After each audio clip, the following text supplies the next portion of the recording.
If you would allow, sir, the lady first and then yourself. Madam.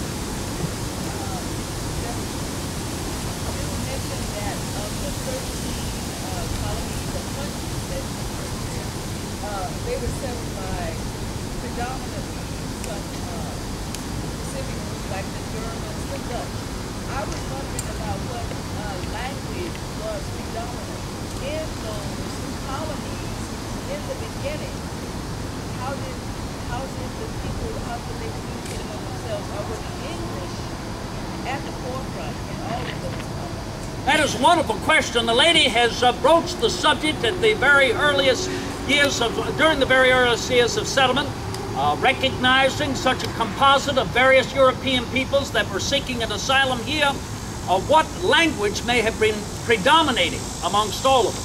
You are quite correct to assume, madam, that in the former colony of Pennsylvania, the German language was the more predominant, that in the western regions, if you will, of not only Pennsylvania but Maryland, here in Virginia, that German was wont to predominate.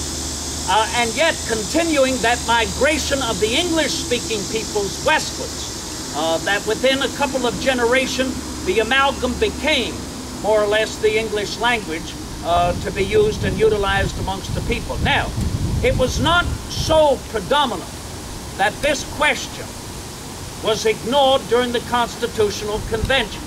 Though I was not here, though I was serving as our nation's minister plenipotentiary in France, I kept in constant communication with Mr. Madison and was informed in one of his correspondences that it was put into motion to decide what the formal language of our nation should be. Now, that was not the day-to-day language, the mundane language to be spoken amongst the citizenry wherever they may live. In fact, that should never be judged by any government. That is up to the people to decide through their elements of comfort. But as to the language that should be voted upon as the language of our proclamations, the language of our laws as passed by Congress, the language of our declarations, there were several languages argued. Ancient languages, Latin or Greek, even Hebrew was brought up. French, those who had allowed as our ally, more than any others, the victory of the American Revolution. German was also brought up. It was finally decided that we had inherited the English law, that though at one time that law was written in Latin, in French, in Anglo-Saxon, that it as well evolved to become the English law, even in their formal proclamations, as decided upon by Parliament.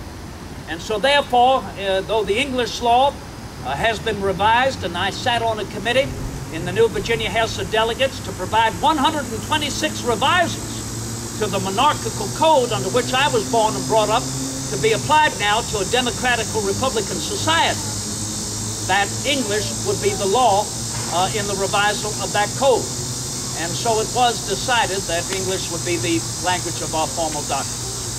But you are quite correct in assuming that with the liberties engaged by so many people coming here and comfortable in themselves to continue to engage their language, that a debate had to be engaged in order to finally decide.